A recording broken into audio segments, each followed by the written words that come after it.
छात्राओं, आज हम फूल और कांटे कविता की जानकारी लेने वाले हैं। इस कविता के कवि हैं अयोध्या सिंह उपाध्याय हरिऔध।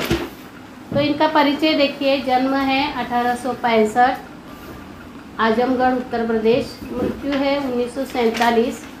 उनकी रचनाएं हैं प्रिय प्रवास, पद्य प्रसून, वैदेही वनवास, अधखिला फूल, प्रेम कांता आदि। और परिचय दिया है कि अयोध्या सिंह उपाध्याय जी का खड़ी बोली हिंदी के प्रारंभिक कवियों में मूर्धन्य स्थान है। आप हिंदी के एक आधार स्तंभ है। प्रस्तुत कविता में कवि ने यह स्पष्ट किया है कि मनुष्य विशिष्ट कुल में जन्म लेने से नहीं बल्कि अपने कर्मों से ही बड़ा बनता है। तो देखिए, फूल और कांटे के माध्यम से कवि ने हमें किसके बारे में बताया है कि व्यक्ति के व्यवहार के बारे में बताया है। उच्च कुल में जन्मे व्यक्ति का दूसरों के प्रति व्यवहार यदि उचित नहीं है तो उसकी कुलीनता उसे समाज में सम्मान नहीं दिला सकती। इसका मतलब यह है कि यदि हमारा कार्य अच्छा न हो तो हमारा उच्च कुल में जन्म लेना किसी काम का नहीं होता। तो कविता देखिए। है जन्म लेते जगह में एक ही पौधा उन्हें है पालता, रात में उन पर चमकता चांद भी एक ही सी चांदनी है डालता। मेह उन पर है बरसता एक सा, एक सी उन पर हवाएं हैं बही, पर सदा ही यह दिखाता है हमें ढंग उनके एक से होते नहीं। छेद कर काटा किसी की उंगलियां, फाड़ देता है किसी का वर वसन। प्यार डूबी तितलियों के पर कतर, भौर का है वे देता शाम तन। फूल लेकर तितलियों को गोद में, भौर को अपना अनूठा रस पिला। निज सुगंध और निराले रंग से है सदा देता कलीजी की खिला।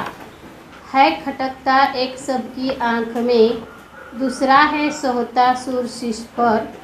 किस तरह कुल की बड़ाई काम दे, जो किसी में हो बड़प्पन की कसर।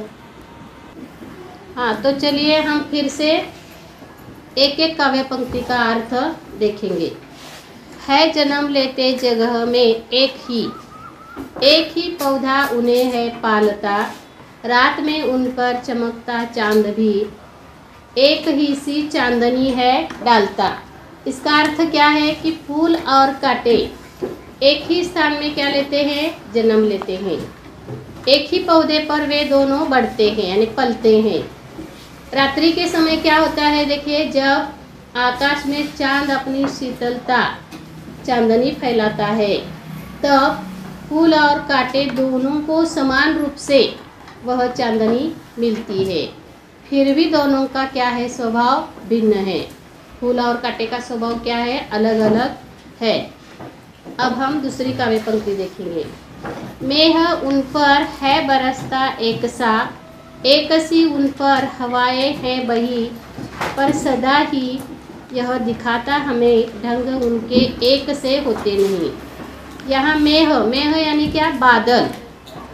तो जब बादल पृथ्वी पर जल बरसाते हैं तो दोनों पर समान रूप से बरसाते हैं। अभी मैंने बताया था कि दोनों पर समान रूप से पानी बरसाया जाता है।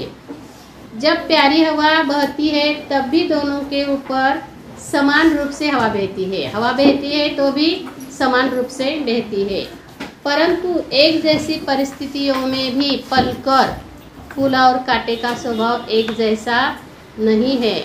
एक जैसा न होकर दोनों का स्वभाव भिन्न भिन्न होता है।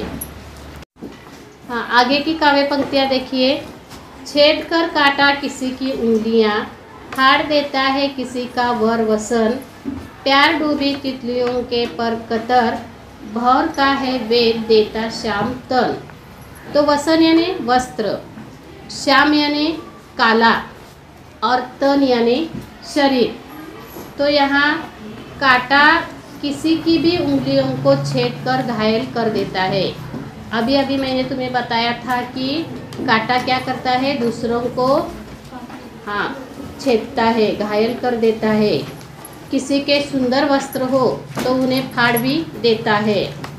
जब फूलों पर आकर्षित होकर सुंदर तितलियां प्यार से फूलों के पास आती है तो कांटा उनके पंखों को भी क्या कर देता है, काट देता है। भंवरे के शरीर को भी छेद देता है। इस तरह कांटे का स्वभाव है। फूल लेकर तितलियों को गोद में भर को अपना अनूठा रस पिला, नीच सुगंध और निराले रंग से है सदा देता कलीजी की खिला। तो यहाँ अनूठा यानी निराला, और नीच यानी अपना खुद का, और यानी और। तो अब हम इसका अर्थ देखेंगे कि फूल दूसरी ओर क्या होता है कि फूल तितलियों को प्यार से अपनी गोद में जगह देता है, भंवरों को अपना रस पिलाता है। फूल का स्वभाव कैसा है देखिए, अपनी मधुमाती सुगंध और रंगों की निराली छटा से सभी के मन को वह प्रसन्न कर देता है। इस तरह फूल हमेशा दूसरों को खुश करता है, आनंदित करता है खटकता एक सबकी आँख में, दूसरा है सोहता सूर शीश पर। किस तरह कुल की बड़ाई काम दे, जो किसी में हो बड़प्पन की कसर। कवि कहता है कि अपने व्यवहार के कारण कांटा सबकी आँखों में खटकता है यानी चुभता है, जबकि फूलों को देवता के शीश पर चढ़ाया जाता है।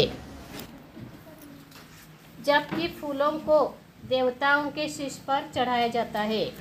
यदि हमारे काम अच्छे न हो तो हमारा उच्च कुल में जन्म लेने से कोई फ़ायदा नहीं, तो हमारे किसी काम का वह नहीं है। इसलिए हमें क्या करना चाहिए, अपना काम अच्छा करना चाहिए। यही कवि ने हमें यहाँ समझाया है।